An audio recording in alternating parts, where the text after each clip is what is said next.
For this theorem, we're trying to prove that if a sequence converges to a number L, then the distance between the sequence and the L must be tending to 0. So it really helps to understand what you're trying to prove graphically before you actually start the proof.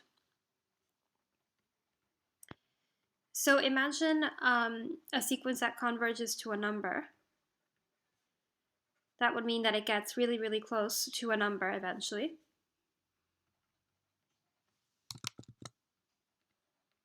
So you could have something like, for example, the sequence 1 over n.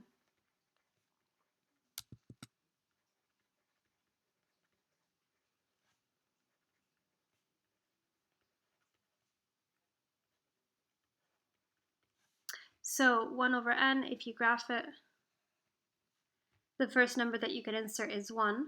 So if you insert it, that would give you 1. And then after that, it just gets smaller and smaller, closer and closer to 0 from above. So first of all, if a sequence converges to 0, if we go over the definition of convergent, convergent means that if you were to take a neighborhood of the limit, which in this case is 0, for a neighborhood you would go up and down by a certain radius. The radius, we usually call it epsilon. So the upper bound of this neighborhood is L plus epsilon, while the lower bound is L minus epsilon. And we can see that starting from some point, which would be this one here, we're going to call that n bar. Starting from this point, the sequence will always be in the neighborhood. So to write that formally, we say that for every radius epsilon, which is greater than 0, because every radius is positive, there exists a particular point n bar, which is a natural number, such that after this particular point, all the sequence terms, which we can call xn, will belong to the neighborhood. Or more specifically, we can say that they will be in between the upper and lower bounds of the neighborhood. So in between L minus epsilon and L plus epsilon.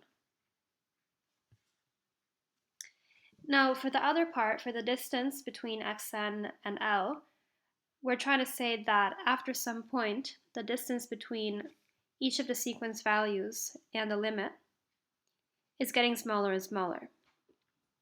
So these distances here, because the idea is that if the values of the sequence get closer to the limit, then the distance from the sequence to the limit is getting very close to 0. Specifically, it's getting close to 0 plus, because with distance, it's always a positive value, so it's approaching from above. So for that, we're trying to prove basically the same thing. The only difference is that we specifically want to prove that it converges from above.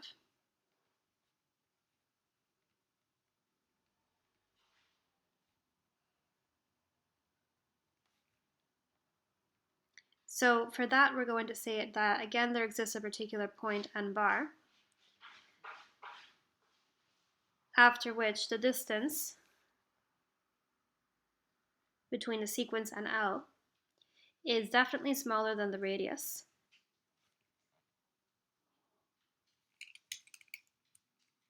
And also it's bigger or equal to 0. So the idea is that if the distance is approaching 0, it's converging to 0. So the neighborhood is going to be from 0 and then 0 plus epsilon technically. So this here is 0 plus epsilon, because specifically we're trying to prove that it converges from above. One more thing about the definition for convergent sequence. Notice how you have L on both the left and the right sides of the inequality. So if we subtract L from each side, we would end up with minus epsilon is smaller than xn, which is smaller than epsilon. So when you have something in this form, think about a simpler situation when you have x is between minus 2 and 2. That's the same thing as saying that the absolute value of x is smaller than 2. So we can do that here as well. The absolute value of xn minus L is going to be smaller than epsilon. So this is just a rewriting of the same thing. And we're going to use that in the proof because it's closely related to the distance. And remember that the second part of the theorem talks about the distance, so it makes more sense to use this one specifically. So now we can start the proof. Keep in mind that it's an if and only if statement, so we have to prove it both ways. So we're going to start off proving that if the sequence converges to L, so the sequence tends to L, then that's going to imply that the distance between the sequence and the limit is tending to 0 plus. So since the sequence converges to L, we can start off writing the same exact definition that we had before. So we can say that for every epsilon greater than 0, there exists a particular n, and after this n, the sequence is going to be in between L minus epsilon and L plus epsilon, which is the same thing as saying that the absolute value of xn minus L is smaller than epsilon. So this is just from up here. Now, what we're trying to prove is that the distance between the sequence and the limit is tending to 0 plus. So to do that, first we're going to say that we call the distance a new sequence, yn, just so that we can use the same definitions that we had up there. And we're trying to prove that yn, which again is the distance, is going to be in between 0 and epsilon. So for every epsilon greater than 0, there's a particular point, so that after this particular point, yn will be in between 0 included and epsilon not included. So since yn represents a distance, it's obvious that yn is bigger or equal to 0, because by definition, any distance is always bigger or equal to 0. So this you don't have to justify, it's just obvious. Then the other part, that yn is smaller than epsilon, this just means that in our situation, the distance between xn and L is smaller than epsilon. And when you take the distance, it's the same thing as taking the difference of the two values in absolute value. So we can take xn minus L smaller than epsilon. Since we just said before that this was true, because of the definition of convergence here, this part is also going to be satisfied as well. Put these two things together, we can conclude that yn is definitely bigger or equal to 0. And it's also smaller than epsilon. And that's the same thing as saying that the distance is in between 0 and epsilon. So we proved everything that we stated at the beginning. So this was the first direction of the proof. Now we have to prove it in the opposite way. So we have to prove that if the distance between the sequence and the limit tends to 0 plus, then that must imply that the sequence is convergent to L. So we start off knowing that the distance tends to 0 plus. So again, we're going to say that we're going to call yn another sequence, which represents the distance between xn and L. We know from the hypothesis that this distance tends to 0 plus.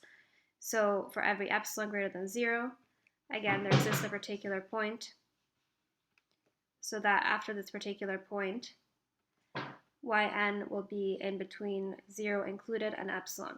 So this is just the opposite of what we started with, of what we ended with before.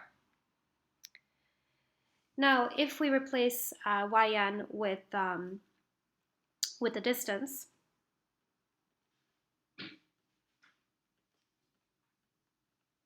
we can say that in order to find the distance, we would have to take again the absolute value between the sequence and L.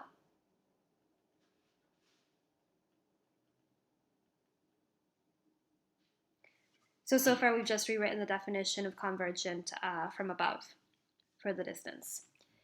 And we're trying to prove that the sequence converges to L.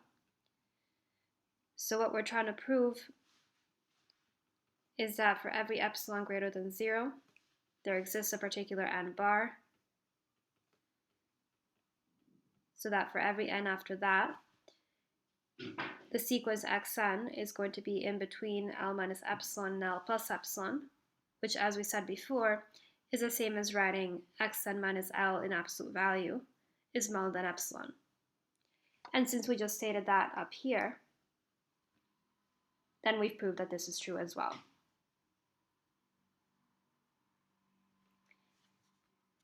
So in the end, the main idea was that we were using two definitions. First, the definition of convergence, neither from above nor below, so just a general one.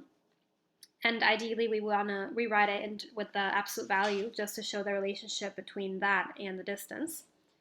And then we also use the other definition specifically for convergent from above, because with distance up by definition is always convergent from above, since it has to be non-negative, so greater or equal to 0.